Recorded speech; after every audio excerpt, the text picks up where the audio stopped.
സഫീന ലത്തീഫിനും ശ്രീജ രവീന്ദ്രനും ശേഷം എവറസ്റ്റ് കീഴടക്കുന്ന മൂന്നാമത്തെ മലയാളി വനിത മഞ്ചേരി സ്വദേശിയായ സുഹ്ര സിറാജാണ് ഇന്ന് എന്നോടൊപ്പം ഹാസ്റ്റോറിയിലുള്ളത്. നമസ്കാരം മാം. നമസ്കാരം. വലിയൊരു അച്ചീവ്മെന്റ് അത് സ്വന്തമാക്കിയിട്ടാണ് മാഡം ഇന്ന് നമ്മുടെ മുന്നിൽ നിൽക്കുന്നത്. എങ്ങനെയാണ് ആ ഒരു ദിവസങ്ങൾ അല്ലെങ്കിൽ ആ ഒരു നേട്ടം സ്വന്തമാക്കിയ ആ ദിവസത്തെയൊക്കെ ഒന്ന് ഓർത്തെടുക്കുന്നത്? ഓക്കെ, അതെ. ഇപ്പോ ഇന്നലെ 20-ാം തീയതി ആയിരുന്നു ഒരു മാസം. സമ്മിറ്റ് കഴിഞ്ഞിട്ട് ഒരു മാസമായി എന്നുള്ളത് പെട്ടെന്ന് പോയ പോലെ തോന്നി. പക്ഷെ ഒരു മാസത്തേക്ക് തിരിഞ്ഞു നോക്കുകയാണെന്നുണ്ടെങ്കിൽ, ഒരു മാസം മുന്നേ ഉള്ള ദിവസങ്ങൾ തിരിഞ്ഞു നോക്കുകയാണെന്നുണ്ടെങ്കിൽ 43 ദിവസത്തെ ഒരു ജേർണി ആയിരുന്നു. 43 ദിവസത്തെ എക്സ്പെഡീഷൻ എന്ന് പറയുമ്പോൾ അതില് കാഠ്മണ്ഡുന്ന് ബേസ് ക്യാമ്പിലോട്ട് ഒരു 9 ദിവസത്തെ യാത്ര, 9 ദിവസത്തെ ഹൈക്ക് എന്ന് പറയാം. ആ ഒരു 9 ദിവസത്തെ ട്രെക്ക് കഴിഞ്ഞിട്ടാണ് ബേസ് ക്യാമ്പിൽ എത്തുന്നത്. ആ ബേസ് ക്യാമ്പിൽ നിന്ന് കുറച്ച് ദിവസം ട്രെയിനിങ്, ഐസ് ഫോൾ ട്രെയിനിങ്, അതല്ലെങ്കിൽ എൻഡ്യൂറൻസ് ഹൈക്ക്, ഇതെല്ലാം കഴിഞ്ഞിട്ടാണ് ഞങ്ങൾ ഹയർ ക്യാമ്പ്സിലോട്ട് പോകുന്നത്.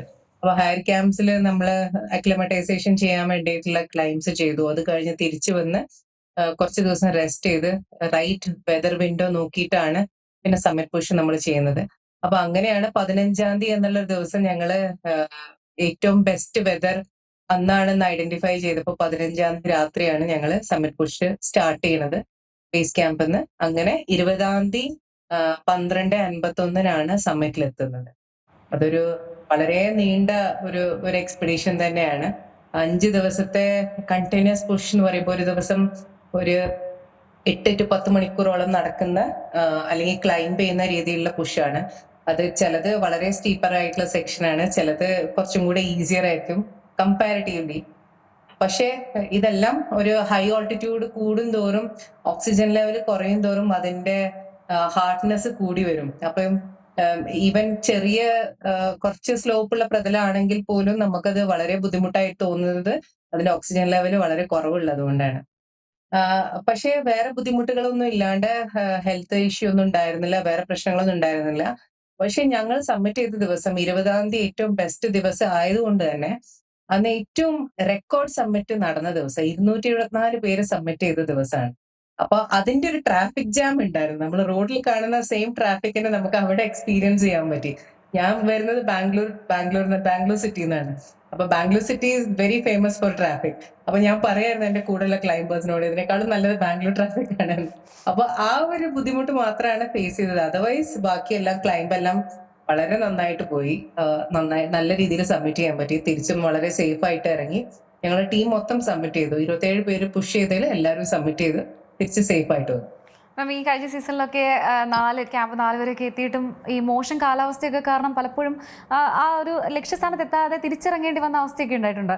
അപ്പം എങ്ങനെയായിരുന്നു? അപ്പൊ ഭയങ്കര നിരാശയൊക്കെ തോന്നാറുണ്ടായിരുന്നു. ആ ഒരു അവസ്ഥ എങ്ങനെയായിരുന്നു മറികടന്നത്?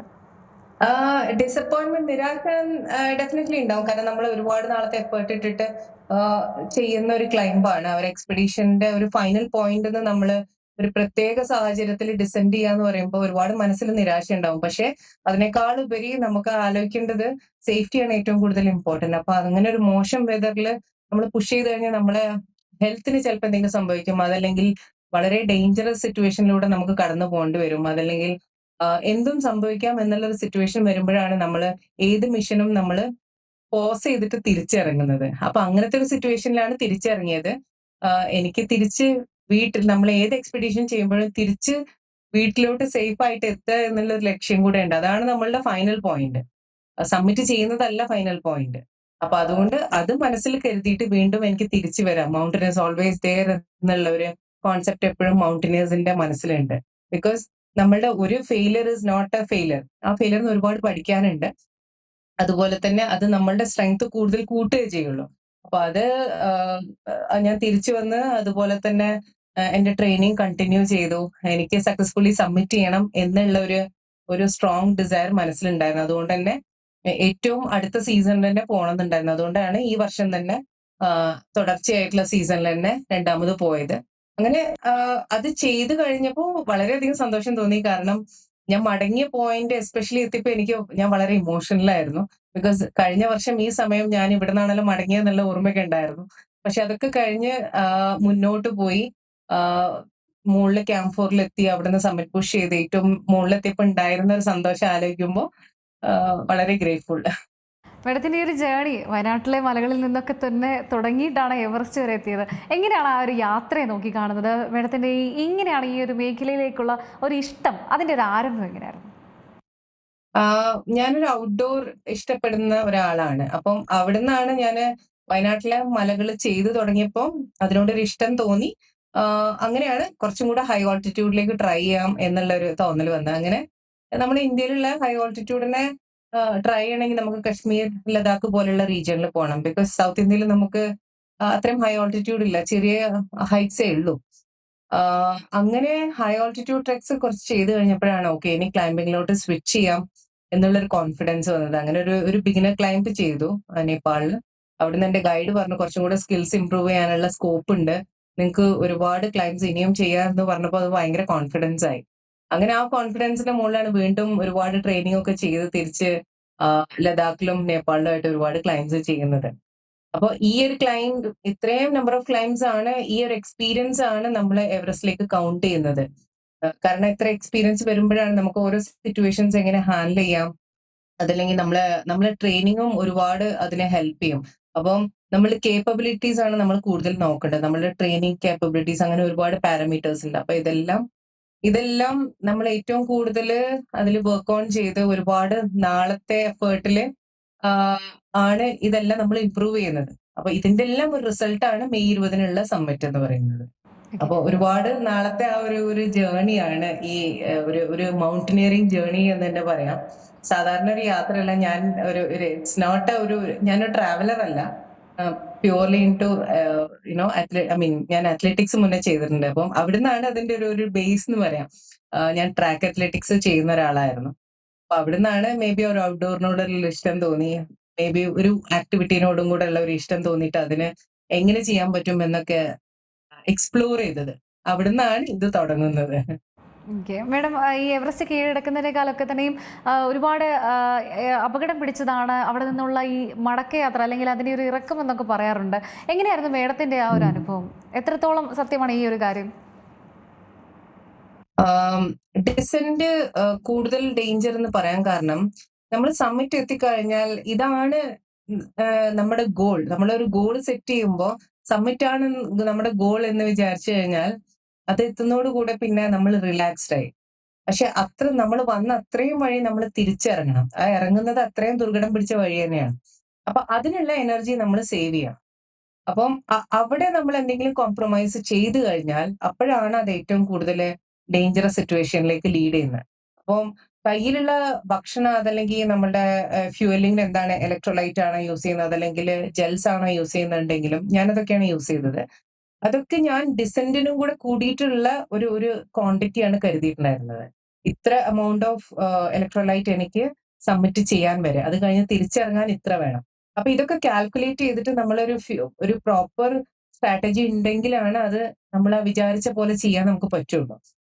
അല്ലെങ്കിൽ നമ്മൾ സബ്മിറ്റ് എത്തുമ്പോഴത്തേക്ക് എക്സോസ്റ്റ് ആയി കഴിഞ്ഞാൽ അത്രയും എന്താ പറയാ, ആ ഒരു എനർജി ഇല്ലാണ്ട് തിരിച്ചിറങ്ങുമ്പോഴാണ് അപകടങ്ങൾ വീഴാനും അതിന്ന് വേറെ ഡേഞ്ചറസ് സിറ്റുവേഷനിലേക്ക് പോകാനൊക്കെ ഉള്ള ചാൻസസ് കൂടുതൽ.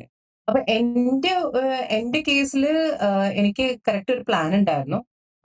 ഇന്ന സമയത്തിന്റെ ഉള്ളിൽ സബ്മിറ്റ് ചെയ്തിട്ട് ഏതൊക്കെ പോയിന്റ് എത്ര മണിക്കൂറിനുള്ളിൽ ഞാൻ എന്റെ ഫ്യൂവലിംഗ് യൂസ് ചെയ്യണം എന്നുള്ളത്. അപ്പൊ ആ കറക്റ്റ് പ്ലാനിനനുസരിച്ചിട്ടാണ് ഞാൻ പോയത്. അതുകൊണ്ട് തന്നെ എനിക്ക് അങ്ങനെ ബുദ്ധിമുട്ട് വന്നില്ല. തിരിച്ച് ക്യാമ്പ് ടു എത്തുന്നവരെ ബുദ്ധിമുട്ടൊന്നും വന്നില്ല. അതേപോലെ ഒരുപാട് ആളുകളൊക്കെ തന്നെ ഒരുപാട് ഇഷ്ടപ്പെടുന്ന ഒരു യാത്രയാണ്, ഒരുപാട് ആളുകളുടെ സ്വപ്നമാണ്. പലർക്കും ജീവൻ നഷ്ടപ്പെട്ടിട്ടുണ്ട് ഈ ഒരു യാത്രയ്ക്കിടെ. നമ്മൾ പോവുകയാണെങ്കിൽ കേട്ടിട്ടുള്ള കാര്യമാണ്, അതായത് ഇവരുടെയൊക്കെ തന്നെയും ശരീരത്തെ മറികടന്നൊക്കെ ഉള്ളൊരു യാത്ര, ഗ്രീൻ ബൂട്ട്സ് അടക്കമുള്ളതൊക്കെ നമ്മൾ വായിച്ചും കണ്ടും ഒക്കെ അറിഞ്ഞതാണ്. അപ്പം ഈ മേഡം അങ്ങനത്തെ ഒരു അനുഭവം ഉണ്ടായിട്ടുണ്ടോ? ഈ മൃതദേഹത്തെയൊക്കെ തന്നെയും ആ ശരീരമൊക്കെ കാണുമ്പോൾ ഉണ്ടാകുന്നൊരു മാനസികാവസ്ഥയൊക്കെ എങ്ങനെയായിരുന്നു ആ ഒരു ജേണിയിൽ? ഒരുപാട് പേർക്ക് ഇഷ്ടമുള്ള യാത്രയായിരിക്കും. പക്ഷെ നമ്മള് ആ ഒരു ഇഷ്ടം, ഇപ്പം നമുക്ക് ഒരു പിക്ചർ, എവറസ്റ്റിന്റെ പിക്ചർ കാണുമ്പോഴും അതിനോടൊക്കെ ഉള്ളൊരു ആ ഒരു ഇഷ്ടം തോന്നും. പക്ഷെ ഇത് അതുകൊണ്ടാണ് ഞാൻ നേരത്തെ പറഞ്ഞത്, ഇതൊരു യാത്രയല്ല. ഇത് അഡ്വെഞ്ചർ സ്പോർട്ടിൽ ഒരു എക്സ്ട്രീം സ്പോർട്ടാണ് മൗണ്ടനിയറിംഗ് എന്ന് പറയുന്നത്. അപ്പം അവിടെ നമ്മൾ ഉണ്ടാക്കി എടുക്കേണ്ട ഒരു മൈൻഡ് സെറ്റ് ഉണ്ട്. ആ മൈൻഡ് സെറ്റ് എന്ന് പറയുന്നത് നമ്മൾ ഇത്രയും വർഷത്തെ ട്രെയിനിങ് കൊണ്ട് ഉണ്ടാവുന്ന ഒരു മൈൻഡ് സെറ്റ് ആണ്. എന്നാലേ നമുക്ക് അവിടെ എത്താൻ പറ്റുള്ളൂ. അപ്പം ഒരു യാത്രേനേക്കാളും ഉപരി ഇതൊരു എക്സ്ട്രീം സ്പോർട്ട് ആണ് എന്ന് പറയാനാണ് അത് അങ്ങനെ അങ്ങനെ പറയപ്പെടാൻ കാരണം എന്താന്ന് വെച്ചാല് ആഹ് ഈ ഒരു സ്പോർട്ട് അത്രയും ഡിമാൻഡ് ചെയ്യുന്നുണ്ട്. ഫിസിക്കലി, മെന്റലി, ഫിനാൻഷ്യലി അങ്ങനെ ഒരുപാട് ഡിമാൻഡ് ചെയ്യുന്നുണ്ട്. അപ്പൊ നമ്മളുടെ ഒരുപാട് വർഷത്തെ ട്രെയിനിങ്, ഒരുപാട് നാളത്തെ എഫേർട്ടിന്റെ ഒരു റിസൾട്ടാണ് നമ്മള് ഇത്രയും ഒരു ലോങ്ങർ ഈ ഒരു ക്ലൈംബ് എന്ന് പറയുന്നത്. അപ്പൊ ഇവിടെ പല രീതിയിൽ പല കോംപ്രമൈസ് വരുമ്പോഴാണ് ഓരോ ആക്സിഡന്റ്സ് വരുന്നത്. അങ്ങനെയാണ് ഡെഡ് ബോഡീസ് അവിടെ തന്നെ കിടക്കുന്നത് നമുക്ക് കാണുന്നത്. അത് പല കാരണങ്ങൾ കൊണ്ടാവാം. അപ്പൊ അങ്ങനത്തെ ഒരു സിറ്റുവേഷൻ എനിക്കും ഉണ്ടായിട്ടുണ്ട്. കാരണം ഹില്ലറി സ്റ്റെപ്പ് എന്നുള്ള ഒരു ടെക്നിക്കൽ സെക്ഷൻ കുറച്ച് റോക്കും ഐസും കൂടെ മിക്സ് ആയിട്ടുള്ള ഒരു റീജിയൻ ആണ്. അവിടെ ഒരു ഡെഡ് ബോഡി കിടക്കുന്നുണ്ട്. അപ്പൊ ആ ഡെഡ് ബോഡി ഒരുപാട് പഴയതൊന്നുമല്ല. ബട്ട് ആ ഒരു അവരുടെ യൂസ് ചെയ്യുന്ന എക്യുപ്മെന്റ്സിന്റെ ഒക്കെ ഫ്രഷ്നെസ് നമുക്ക് അവിടുന്ന് കാണാൻ പറ്റും. അപ്പൊ അത് ക്രോസ് ചെയ്തിട്ടാണ് കിടക്കേണ്ടത്. അപ്പൊ അവിടെ എത്തുമ്പോ നമുക്ക് മനസ്സിലാവും. ഓക്കെ, നമ്മളെ പോലെ തന്നെ ഒരുപാട് സ്വപ്നം കണ്ട് വന്ന ഒരാളാണ് എന്നുള്ള റിയലൈസേഷൻ നമുക്ക് നമ്മുടെ ഉള്ളിലുണ്ടാവും. അറ്റ് ദ സെയിം ടൈം നമ്മുടെ ക്ലൈംബർ സൈഡ് പറയും, okay you need to push it to submit. അപ്പം ആ രണ്ട് സൈഡും തമ്മിലുള്ള ഒരു ഫൈറ്റ് ശരിക്കും എക്സ്പീരിയൻസ് ചെയ്തിട്ടുണ്ട് ഞാൻ. അപ്പൊ അവിടെ ഒരുപാട് നേരം നിൽക്കേണ്ടി വന്നു. കാരണം ഇത്രയൊരു ട്രാഫിക് ഉള്ളത് കൊണ്ട്. ആ സമയത്ത് തന്നെ ഒരുപാട് ചിന്തകൾ വന്നിട്ടുണ്ടായിരുന്നു. പക്ഷെ ട്രാഫിക് മൂവ് ചെയ്യാൻ തുടങ്ങിയപ്പോ പെട്ടെന്ന് മൂവ് ചെയ്ത് സമ്മിറ്റിലോട്ട് എത്തുക എന്നുള്ള ഒരു എയിം മാത്രമായിരുന്നു ഉണ്ടായിരുന്നത്. കാരണം ഒരുപാട് വർഷം മുന്നേ സെറ്റ് ചെയ്തൊരു ഗോളാണ്. അപ്പൊ അതിലേക്ക് എത്തുക എന്നുള്ള ഒരു ആ ലക്ഷ്യബോധത്തോടെ മുന്നോട്ട് നീങ്ങി. പറഞ്ഞതുപോലെ തന്നെ ഈ ശാരീരികമായ ഫിറ്റ്നസിനൊപ്പം തന്നെ ഇത്തരം വലിയൊരു ദൗത്യത്തിലേക്ക് നമ്മൾ മാനസികമായിട്ട് അടക്കം പ്രിപ്പയർ ചെയ്യേണ്ടതായിട്ടുണ്ട്. അതുമായി ബന്ധപ്പെട്ടുള്ള ഒരു മാനസികമായിട്ടുള്ള ഒരു കരുത്ത് ഏറ്റെടുക്കേണ്ടതും വളർത്തിയെടുക്കേണ്ടതും ഒക്കെ അനിവാര്യമാണ്. എങ്ങനെയായിരുന്നു മേഡത്തിൻ്റെ ആ ഒരു ജേണി അതിലേക്കുള്ള, അല്ലെങ്കിൽ ഇങ്ങനെ ഒരു നേട്ടം കൊയ്യുന്നതിന് മുന്നേ ഉള്ള ആ മാനസികമായിട്ടൊക്കെ ഫിറ്റായ ഒരു അവസ്ഥ? മെന്റൽ സ്ട്രെങ്ത് വരുന്നത് നമ്മളുടെ പ്രീവിയസ് എക്സ്പീരിയൻസിലൂടെ. വേറെ ഒരു വഴിയില്ലത്. കാരണം ഒരുപാട് നമ്പർ ഓഫ് ക്ലൈംസ്, എത്രത്തോളം ക്ലൈംസ് നമ്മുടെ എക്സ്പീരിയൻസിൽ കൂടുന്നോ അത്രത്തോളം നമുക്ക് കൂടുതൽ സ്ട്രെങ്ത് ഫിസിക്കലി ആൻഡ് മെന്റലി നമുക്ക് കൂടുകയുള്ളൂ. കാരണം ആ എക്സ്പീരിയൻസിലൂടെ ഓരോ ക്ലൈംബിലും ഒരുപാട് പാഠങ്ങൾ പഠിക്കുന്നുണ്ട്. അപ്പം ഈ പാഠങ്ങളൊക്കെയാണ് നമ്മളുടെ മെന്റൽ സ്ട്രെങ്ത്തിനെ കൂട്ടുന്നത്. അപ്പോ യൂഷ്വലി റെസീലിയൻസ് ഭയങ്കര കൂടുതലായിരിക്കും മൗണ്ടനിയേഴ്സിന്. അതിന് കാരണം എന്താന്ന് വെച്ചാല് ഈവൻ ട്രെയിനിങ്ങിലാണെങ്കിലും വളരെ ടഫസ്റ്റ് ആയിട്ടുള്ള ട്രെയിനിങ് ആണ് ഞങ്ങൾ ചെയ്യുന്നത്. ഡെയിലി 2-3 മണിക്കൂർ ട്രെയിൻ ചെയ്യുന്നുണ്ട് ബോഡീനെ. അപ്പോ body and mind already toughest ആയിട്ടുള്ള സിറ്റുവേഷനിലൂടെ ഡെയിലി പോയി കഴിയുമ്പോൾ ഒരുപാട് ബുദ്ധിമുട്ടുകളും തടസ്സങ്ങളും ഒക്കെ ഉണ്ടാവും. പക്ഷെ അതിനൊക്കെ മറികടന്നിട്ടാണ് ഓരോ ദിവസം ട്രെയിൻ ചെയ്യുന്നത്. ഓരോ ക്ലൈംബിന് പോകുമ്പോഴും ഓരോ ഡിഫിക്കൽട്ട് സിറ്റുവേഷൻ ഉണ്ടാവും. അതൊക്കെ തരണം ചെയ്തിട്ടാണ് നമ്മൾ ആ ക്ലൈംബ് ചെയ്യുന്നത്. ചില സമയത്ത് അത് ഫെയിലിയർ ആയിരിക്കും. അപ്പൊ അതിന്ന് കുറെ പാഠങ്ങളുണ്ട്. അപ്പൊ അങ്ങനെ ഒരുപാട് സിറ്റുവേഷൻസ് ഓൾറെഡി ഹാൻഡിൽ ചെയ്തിട്ടാണ് നമ്മൾ ഈ ഒരു പോയിന്റിലേക്ക് എത്തുന്നത്. അപ്പൊ അപ്പോഴത്തേക്കും നമ്മളുടെ മെന്റൽ സ്ട്രെങ്ത് ഒക്കെ ഒരുപാട് ഹൈറ്റിലേക്ക് എത്തിയിട്ടുണ്ടാവും. അങ്ങനെയാണ് ഇത് നമ്മൾ വളർത്തിയെടുക്കുന്നത്. ഇവിടെ ബാംഗ്ലൂരിലെ ആ ഒരു ട്രെയിനിങ് അനുഭവം അവിടെ എങ്ങനെയായിരുന്നു അവിടുത്തെ ഒരു എക്സ്പീരിയൻസ് ഒക്കെ? ഞാൻ എന്റെ വീട്ടിൽ നിന്ന് തന്നെയാണ് ട്രെയിൻ ചെയ്യാറുള്ളത്. എനിക്കൊരു ട്രെയിനർ ഉണ്ട്, പേഴ്സണൽ ട്രെയിനർ സ്ട്രെങ്ത് സെഷന്. അപ്പൊ ഇതിന് മൗണ്ടനിയറിംഗിന് ബേസിക്കലി 2-3 കാര്യങ്ങളാണ് ട്രെയിനിങ്ങിൽ വരുത്തുക. നമ്മളെപ്പോഴും ശ്രദ്ധിക്കുന്നത് സ്ട്രെങ്ത് ട്രെയിനിങ് വളരെ ഇന്റൻസ് ആയിട്ട് തന്നെ ചെയ്യണം. കാരണം നമ്മുടെ ബോഡിയിലെ ഓരോ പാർട്ടിനും ഓരോ ഭാഗങ്ങൾക്കും അത്ര സ്ട്രെങ്ത് ഹോൾഡ് ചെയ്യാൻ പറ്റണം. കാരണം അത്രയും ഇന്റൻസീവ് ആയിട്ടുള്ള ഒരു ക്ലൈംബാണ് നമ്മൾ ചെയ്യാൻ പോകുന്നത്. അപ്പൊ അതുകൊണ്ട് തന്നെ അതുപോലെ തന്നെ എൻഡ്യൂറൻസ് എന്ന് പറയുമ്പോൾ അതിനുവേണ്ടി പല ടൈപ്പ് ഓഫ് റൺസ് ചെയ്യും. അപ്പം ബേസിക്കലി എൻഡ്യൂറൻസ് അതുപോലെ തന്നെ സ്ട്രെങ്ത്, ഇത് രണ്ടും ഭയങ്കര ഇമ്പോർട്ടന്റ് ആണ്. പിന്നെ നമ്മള് യൂഷ്വലി ചെയ്യുന്നത് ആ ഒരു ക്ലൈംബിനെ റെപ്ലിക്കേറ്റ് ചെയ്യാൻ വേണ്ടിയിട്ട് എങ്ങനെയൊക്കെ നമുക്ക് ഈ ഒരു സീ ലെവലിൽ നിന്ന് ചെയ്യാൻ പറ്റുമെന്നാണ് ആലോചിക്കുന്നത്. അപ്പൊ ബാക്ക് പാക്ക്, നല്ല വെയിറ്റഡ് ബാക്ക് പാക്ക് വെച്ചിട്ട് സ്റ്റെയർ മാസ്റ്റർ എന്നുള്ള ഒരു എക്യുപ്മെന്റ് ഉണ്ട്, അതില് ട്രെയിൻ ചെയ്യും. അതല്ലെങ്കിൽ ഞാൻ നിൽക്കുന്ന അപ്പാർട്ട്മെന്റ് എന്ന് പറയുന്നത് 12 ഫ്ലോറുള്ള ബിൽഡിംഗ് ആണ്. അപ്പൊ അവിടെ ഞാനൊരു 100 ഫ്ലോർസ് ഓൾട്ടർനേറ്റ് ഡേയ്സിൽ ഒരു 18 kg വെയിറ്റഡ് പാക്ക് വെച്ചിട്ട് ട്രെയിൻ ചെയ്യായിരുന്നു. അത് 18 kg ചെയ്യാൻ കാരണം ഈ 18 kg ഇക്വലന്റ് ടു മൗണ്ടനിൽ 10 kg. അപ്പൊ അതിന്റെ ആ റേഷ്യോ നോക്കിയിട്ടാണ് നമ്മൾ ആ ഒരു അത്രയും വെയിറ്റ് എടുക്കുന്നത്. അപ്പം ഓൾട്ടർനേറ്റ് ഡേയ്സിൽ ഈ ഒരു 100 ഫ്ലോസ് ചെയ്യും. പിന്നെ 3 days in a week strength ചെയ്യും. 3 ഡേയ്സ് ഇൻ എ വീക്ക് എൻഡ്യൂറൻസും ചെയ്യും. മോസ്റ്റ്ലി സാറ്റർഡേയ്സ് ഒക്കെ ലോങ് റൺ ആയിരിക്കും, 25 to 30 കിലോമീറ്റർ ഒക്കെ. അപ്പോൾ അവിടെയാണ് നമുക്ക് എൻഡ്യൂറൻസ് നമ്മുടെ ടെസ്റ്റ് ചെയ്യാൻ പറ്റുന്നത്, നമുക്ക് എത്രത്തോളം. അപ്പോൾ ഇതിൽ തന്നെ നമ്മളുടെ വേറെ കുറെ സ്ട്രെങ്ത് വാല്യൂസ് കാണാൻ പറ്റും. VO2 മാക്സ് എന്നുള്ള ഒരു പാരാമീറ്റേഴ്സ് ഉണ്ട്. അതുപോലെ തന്നെ നമ്മളുടെ വേറെ ഒരുപാട് അത്ലീറ്റ്സിനുള്ള ടെസ്റ്റ് ഉണ്ട്, വാൾ ടെസ്റ്റ്, VO2 മാക്സ്. ഇതെല്ലാം ഒരുപാട് നമ്മളുടെ സ്ട്രെങ്തിനെ അസസ് ചെയ്യുന്ന പാരാമീറ്റേഴ്സ് നമുക്ക് അണ്ടർസ്റ്റാൻഡ് ചെയ്യാൻ പറ്റും. ഇതിന്ന് എവിടെയെങ്കിലും ഇംപ്രൂവ്മെന്റ്സ് വേണമെന്നുണ്ടെങ്കിൽ നമുക്ക് ആ ഒരു ഏരിയ ഫോക്കസ് ചെയ്തിട്ട് ഇംപ്രൂവ് ചെയ്യാം. അങ്ങനെ ഒരു വേല് അതൊരു കണ്ടിന്യൂസ് പ്രോസസ് ആയിരുന്നു. അതുകൂടാണ്ട് ചില സമയങ്ങളിൽ നമ്മൾ രാത്രിയാണ് സമ്മിറ്റ് പുഷ് ചെയ്യുക. അതല്ലെങ്കിൽ കുംഭു എന്നുള്ള ഒരു ഗ്ലേഷ്യർ ആണ്, അത് ഒരു മൂവിങ് ഗ്ലേഷ്യർ ആണ്. അതിന്റെ മുകളിലാണ് ബേസ് ക്യാമ്പ് പണിതിട്ടുള്ളത്. അപ്പൊ അതിന്റെ ഒരു സൈഡിലൂടെ മൂവ് ചെയ്യുമ്പോൾ അതെപ്പോഴും ഞങ്ങൾ രാത്രിയാണ് സമ്മിറ്റ് പുഷ് സ്റ്റാർട്ട് ചെയ്യുക. അതല്ലെങ്കിൽ കുംഭുവിലൂടെയുള്ള യാത്ര രാത്രിയാണ് തുടങ്ങുന്നത്. അപ്പൊ ആ ഒരു രാത്രിയുള്ള സമ്മിറ്റ് പുഷിനെ റെപ്ലിക്കേറ്റ് ചെയ്യാൻ വേണ്ടിയിട്ട് ഇടയ്ക്ക് രാത്രിയുള്ള ട്രെയിനിങ് ചെയ്യാറുണ്ടായിരുന്നു. അപ്പൊ രാത്രി 12 മണിക്ക് ട്രെയിനിങ് തുടങ്ങി കഴിഞ്ഞാൽ ഈ സമ്മിറ്റ് പുഷ് എന്ന് പറയുന്നത് ചിലപ്പം 7-8 മണിക്കൂറൊക്കെ നീളുന്ന സമ്മിറ്റ് പുഷാണ്. അപ്പൊ അതുകൊണ്ട് തന്നെ അത്രയും മണിക്കൂർ എത്രത്തോളം നമുക്ക് ട്രെയിൻ ചെയ്യാൻ പറ്റും എന്നുള്ള, ബോഡി എത്രത്തോളം കോപ്പ് ചെയ്യുന്നുണ്ട് നോക്കും. അപ്പൊ അതിനുവേണ്ടി ഒരു 6 മണിക്കൂർ രാത്രി 12 മണി മുതൽ രാവിലെ 6 മണി വരെ ട്രെയിൻ ചെയ്യുന്ന രീതിയിലുള്ള 2.5 മണിക്കൂർ റൺ, പിന്നെ അത് കഴിഞ്ഞ് കണ്ടിന്യൂസ് ആയിട്ട് സൈക്ലിംഗ്, പിന്നെ അത് കഴിഞ്ഞ് ബാക്ക് പാക്ക് ഇട്ടിട്ടുള്ള നടത്തം, ഇതെല്ലാം ഒരുമിച്ച് ഓരോ സെഗ്മെന്റ് ഫിനിഷ് ചെയ്തിട്ട് ഒരു 6 മണിക്കൂറിന്റെ ഒരു ട്രെയിനിങ്, അതൊരു വൺസ് ഇൻ 3 വീക്സ് ഒക്കെ ചെയ്യും. അപ്പം ബേസിക്കലി ഇങ്ങനെ പല ടൈപ്പ് ഓഫ് ട്രെയിനിങ് കൂട്ടിച്ചേർത്തിട്ടാണ് നമ്മൾ ഈ ഒരു ക്ലൈംബിനോട് പ്രിപ്പയർ ചെയ്യുന്നത്. മേഡം, ഒരു തുടക്കത്തിൽ അല്ലെങ്കിൽ ഇത്രയും സാഹസിക മേഖലകളിലേക്കൊക്കെ തന്നെ ഈ തുടക്കത്തിൽ ഒരു സ്ത്രീ എത്തുമ്പോൾ ഉറപ്പായിട്ടും അങ്ങനെ ഒരാൾ ഇറങ്ങുമ്പോൾ അവർക്കെതിരെ ഒരുപാട് സാമൂഹികമായിട്ടുള്ള ഒരുപാട് മുൻവിധികളൊക്കെ ഉണ്ട്. പല ആളുകളും പരിഹാസങ്ങളുമായിട്ടൊക്കെ എത്തും. അപ്പം മേഡത്തിന് ഇങ്ങനെ ഒരു അനുഭവം ഉണ്ടായിട്ടുണ്ടായിരുന്നോ? അങ്ങനെ ഉണ്ടായിരുന്നപ്പോൾ അല്ലെങ്കിൽ അങ്ങനെ ആരെങ്കിലുമൊക്കെ പരിഹസിച്ചപ്പോൾ എങ്ങനെയാണ് അവരെയൊക്കെ നേരിട്ടത്? സത്യം പറഞ്ഞാൽ ഞാനൊന്നും നേരിടാൻ പോവാറില്ല. അതാണ് അതിന്റെ സത്യം. കാരണം എനിക്കറിയാം അത് എസ്പെഷ്യലി സ്ത്രീകൾ ഏതൊരു സിറ്റുവേഷനിൽ, എസ്പെഷ്യലി ഔട്ട്ഡോർ സ്പോർട്സിൽ എത്രത്തോളം വിമൻ അത്ലീറ്റ്സ് ഉണ്ട് നോക്കിക്കഴിഞ്ഞാൽ തന്നെ നമുക്ക് മനസ്സിലാവും. വളരെ കുറച്ച് ആൾക്കാരെ നമുക്ക് നമ്മുടെ നാട്ടിൽ നിന്നൊക്കെ കാണാൻ പറ്റുള്ളൂ. അപ്പോ അങ്ങനത്തെ ഒരു സിറ്റുവേഷനിൽ എക്സ്ട്രീം സ്പോർട്ടായ മൗണ്ടനിയറിംഗിൽ എത്ര പേരുണ്ടെന്ന് ചോദിച്ചു കഴിഞ്ഞാലും വളരെ കുറവാണ്. അതിന് കാരണം ഇതാണ്, നമ്മൾക്ക് ഒരുപാട് സോഷ്യൽ നോംസ് ഉണ്ട്, ഒരുപാട് കണ്ടീഷനിങ്സ് ഉണ്ട്. ഇതിന്റെ ഒക്കെ പുറത്തോട്ട് വരിക എന്ന് പറയുകയാണെങ്കിൽ നമുക്ക് ഇതെല്ലാം ബോധർ ചെയ്യാൻ പോയി കഴിഞ്ഞാൽ പിന്നെ ഒന്നും ചെയ്യാൻ പറ്റില്ല. അതുകൊണ്ട് സിമ്പിൾ ഫണ്ടേഴ്സ്, ഒന്നും ആലോചിക്കാതിരിക്കുക, ഒന്നിനും റെസ്പോണ്ട് ചെയ്യാണ്ടിരിക്കുക, നമുക്ക് ചെയ്യാനുള്ളത് ചെയ്യുക, അത്ര മാത്രമേ ഞാൻ ചെയ്തുള്ളൂ.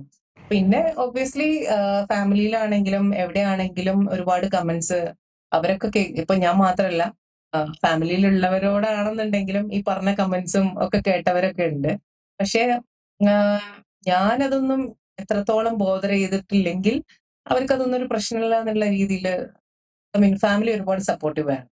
അതുകൊണ്ട് അങ്ങനെ ഒരുപാട് കാര്യങ്ങളുണ്ട് ഇതിന് ചുറ്റും. എനിക്ക് 2 കുട്ടികളുണ്ട്. അപ്പൊ ഞാൻ എന്താ പറയാ, എന്റെ റോൾസ് ഒരുപാട് സ്വിച്ച് ചെയ്യണം. കാരണം കുട്ടികൾ രാവിലെ 7 മണിക്ക് സ്കൂളിൽ പോകുമ്പോൾ അവർക്കുള്ള യൂഷ്വൽ ഏത് മദറും ചെയ്യുന്ന ഒരുപാട് റെസ്പോൺസിബിലിറ്റി എനിക്കും ചെയ്യേണ്ട കാര്യങ്ങളുണ്ട്. അത് കഴിഞ്ഞിട്ട് പിന്നെ ഞാൻ എന്റേതായ കാര്യങ്ങളിലേക്ക് നീങ്ങണം. അത് കഴിഞ്ഞ് പിന്നെ വർക്ക്, അങ്ങനെ എപ്പോഴും റോൾസ് സ്വിച്ച് ചെയ്തുകൊണ്ടിരിക്കുകയായിരുന്നു. അപ്പോൾ it's not an easy journey, വളരെ ടഫ് ആയിട്ടുള്ള ഒരു ജേർണി തന്നെയാണ്. കാരണം ട്രെയിനിങ്ങിന് തന്നെ ഒരുപാട് സമയം പോകും ഒരു ദിവസം. പിന്നെ ബാക്കിയുള്ള സമയം ബാക്കി ഒരുപാട് കാര്യങ്ങൾ ചെയ്യാനുണ്ട്. അപ്പോൾ ഇതിന്റെ ഇടയിലൊക്കെ ഇതൊന്നും ബോധർ ചെയ്യാനുള്ള സമയമില്ല. അതാണ് സത്യം. ഓക്കെ മേഡം, അതേപോലെ തന്നെ നമ്മൾ ഈ തുക എങ്ങനെയാണ്, അതായത് ഈ ഒരു സ്വപ്നത്തിലേക്കൊക്കെ തന്നെ വലിയൊരു തുകയുടെ ഒരു ആവശ്യമൊക്കെ ഉണ്ട്, എങ്ങനെയാണ് അത് സമാഹരിച്ചത്? അതിലേക്കൊക്കെ എങ്ങനെയായിരുന്നു എത്തിയത്? ഞാന് അതുവരെയുള്ള ക്ലൈംബ് എല്ലാം ചെയ്തത് സെൽഫ് ഫണ്ടഡ് ആയിരുന്നു. പിന്നെ അതിനുശേഷം എവറസ്റ്റ് എന്നുള്ള പ്രോജക്റ്റ് വളരെ ഹ്യൂജ് ആയിട്ടുള്ള ഒരു ഫിനാൻഷ്യൽ ഡിമാൻഡിങ് വന്നപ്പം എനിക്ക് സ്പോൺസേഴ്സ് ഉണ്ടായിരുന്നു. ബിക്കോസ് കേരളത്തിൽ നിന്ന് വിമൻ ക്ലൈംബേഴ്സ് വളരെ കുറവുള്ള സമയത്താണ് ഞാൻ ഈ ബ്രാൻഡ്സ് ഒക്കെ ആയിട്ട് അസോസിയേറ്റ് ചെയ്തത്. അപ്പൊ അവിടെ I am really thankful that ഈ ബ്രാൻഡ്സിനൊക്കെ എന്താ പറയാ, ഞാൻ എന്റെ ഈ എവറസ്റ്റ് കയറുക എന്നുള്ള ഒരു പ്രോജക്റ്റിനെ പറ്റി സംസാരിക്കുമ്പോൾ അവരും ഭയങ്കര എക്സൈറ്റഡ് ആയിരുന്നു. അപ്പൊ they also wanted to associate. അങ്ങനെയാണ് ഒരു അസോസിയേഷൻ വന്ന് അങ്ങനെ എന്നെ എന്താ പറയാ സപ്പോർട്ട് ചെയ്ത 2-3 ബ്രാൻഡ്സ് ഉണ്ട്. അപ്പോൾ യൂഷ്വലി മൗണ്ടനേഴ്സ് എന്ന് പറയുമ്പോൾ മൗണ്ടനിയറിംഗ് വളരെ എക്സ്പെൻസീവ് ആയിട്ടുള്ള ഒരു സ്പോർട്ട് ആയതുകൊണ്ട് ഒരുപാട് ക്ലൈംബേഴ്സ് സ്പോൺസേർഡ് ആണ്. കാരണം വലിയ പീക്സ് നമുക്ക് സബ്മിറ്റ് ചെയ്യണമെന്നുണ്ടെങ്കിൽ അത് അത്രയും ഡിമാൻഡിങ് ആണ്. അപ്പൊ അവിടെ അതർവൈസ് ആൾക്കാർ എങ്ങനെ ചെയ്യാന്ന് വെച്ചാൽ സെൽഫ് ഫണ്ടിങ് ചെയ്യും, അതല്ലെങ്കിൽ ക്രൗഡ് ഫണ്ടിങ് ചെയ്യാറുണ്ട്, സ്പോൺസർഷിപ്പ് നോക്കാറുണ്ട്, അതല്ലെങ്കിൽ ഇതെല്ലാം കൂടെ കമ്പൈൻ ചെയ്തിട്ട് ചെയ്യാറുണ്ട്. അപ്പൊ എന്റെ കേസിൽ സ്പോൺസേഴ്സ് ഉണ്ടായിരുന്നു. ഓക്കെ. ഈ അഡ്വഞ്ചർ സ്പോർട്സിലേക്കൊക്കെ തന്നെയും അതിൻ്റെതുമായി ബന്ധപ്പെട്ട് ട്രെയിനിങ്ങിലേക്കൊക്കെ തന്നെ എത്താൻ ആഗ്രഹിക്കുന്ന ഒരുപാട് പെൺകുട്ടികളുണ്ട്, പ്രത്യേകിച്ച് കേരളത്തിലൊക്കെ. എന്താണ് മേഡത്തിൻ്റെ അനുഭവത്തിൽ നിന്ന് മേഡത്തിന് അവർക്ക് നൽകാൻ സാധിക്കുന്ന ഒരു പ്രധാന ഉപദേശം? നിങ്ങൾക്ക് ശരിക്കും ചെയ്യണം എന്നുണ്ടെങ്കിൽ, എന്തെങ്കിലും അഡ്വഞ്ചർ സ്പോർട്ട് ചെയ്യണം എന്നുണ്ടെങ്കിൽ അതിന് ഒന്നും ഒരു ലിമിറ്റേഷൻ ആവരുത്. നിങ്ങളുടെ പ്രായം, അതല്ലെങ്കിൽ നിങ്ങൾ ഒരു സ്ത്രീയാണെന്നുള്ള ഒരു കാരണം കൊണ്ട്, അതല്ലെങ്കിൽ നിങ്ങളുടെ ചുറ്റുപാട്, ഇതൊന്നും ഒരു കാരണം ആവേണ്ട കാര്യമില്ല. ശരിക്കും നമുക്ക് മനസ്സിൽ ആഗ്രഹം ഉണ്ടെന്നുണ്ടെങ്കിൽ എവിടെയെങ്കിലും അത് സ്റ്റാർട്ട് ചെയ്യുക. ഇപ്പം എഞ്ചിനീയറിംഗ് ആണെന്നുണ്ടെങ്കിൽ ഒരുപാട് ട്രെയിനിങ് ആവശ്യമുണ്ട്. അപ്പൊ ട്രെയിനിങ് എവിടെയെങ്കിലും ഒക്കെ സ്റ്റാർട്ട് ചെയ്യുക. അതല്ലെങ്കിൽ വേറെ ഏതെങ്കിലും, എല്ലാവരുടെയും എവറസ്റ്റ് ആവണം എന്നില്ല, പല രീതിയിലുള്ള സ്പോട്ട് ആയിരിക്കാം. അപ്പൊ എവിടെയെങ്കിലുമൊക്കെ സ്റ്റാർട്ട് ചെയ്യുക. ആ സ്റ്റാർട്ട് ചെയ്ത് കഴിഞ്ഞാൽ പിന്നെ കുറച്ച് മുന്നോട്ട് അതിന്റെ ആ ഒരു ഗ്രോത്ത് സ്ലോലി വന്നു. അത് പിന്നെ അതൊരു വെരി സ്ലോ ജേർണി ആയിരിക്കും. പക്ഷെ you need to start somewhere, then eventually നിങ്ങൾ ആ ഒരു ഗോളിലേക്ക് എത്തും. അതാണ് എൻ്റെ ഒരു എക്സ്പീരിയൻസ് എന്ന് എനിക്ക് ഫീൽ ചെയ്തത്. അപ്പോൾ definitely if I can do it, ആർക്കും ചെയ്യാം, കേരളത്തിലെ ഏത് പെൺകുട്ടിക്കും ചെയ്യാം. അപ്പൊ അതുകൊണ്ട് you don't have to stop anywhere, ഒരു കാരണങ്ങൾ കൊണ്ടോ, അതിപ്പോ സ്ത്രീ ആയതുകൊണ്ടോ, അതല്ലെങ്കിൽ നിങ്ങളുടെ പ്രായം ഒരു ഫാക്ടർ ആവരുത്. ഓൺലി തിങ് ഈസ് ഒരുപാട് എഫേർട്ട് ഇട്ടാൽ മതി. നമുക്ക് ഇഷ്ടമുള്ള കാര്യങ്ങൾക്ക് ഒരു എഫേർട്ട് ഇടുമ്പോൾ അതിന് റിസൾട്ട് ഉണ്ടാവും. മേഡത്തിന്റെ അടുത്തൊരു എയിം എന്താണ്? അടുത്തൊരു ലക്ഷ്യം ഇപ്പോഴേ പ്രിപ്പറേഷൻ എന്താണ്? പ്ലാൻ ഉണ്ട്, 7 കോണ്ടിനെന്റിലെ 7 സമ്മിറ്റ് എന്നുള്ളൊരു പ്ലാൻ ഉണ്ട്. അപ്പൊ അത് ചെയ്യാൻ ആഗ്രഹിക്കുന്നുണ്ട്. ഹോപ്പ്ഫുള്ളി അതാണ് അടുത്ത. എല്ലാം മേഡത്തിന്റെ ആഗ്രഹം പോലെ തന്നെ അടുത്ത ലക്ഷ്യം അത് കൈവരിക്കാൻ സാധിക്കട്ടെ. എല്ലാവിധ ആശംസകളും. Thank you.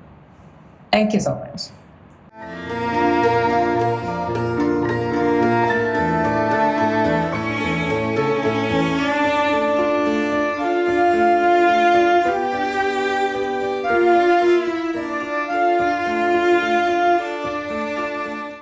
ഏറ്റവും പുതിയ വാർത്തകളും വിശേഷങ്ങളും വിരൽത്തുമ്പിലറിയാൻ സീ മലയാളം ന്യൂസ് എല്ലാ ഡിജിറ്റൽ പ്ലാറ്റ്ഫോമുകളിലും ലഭ്യം.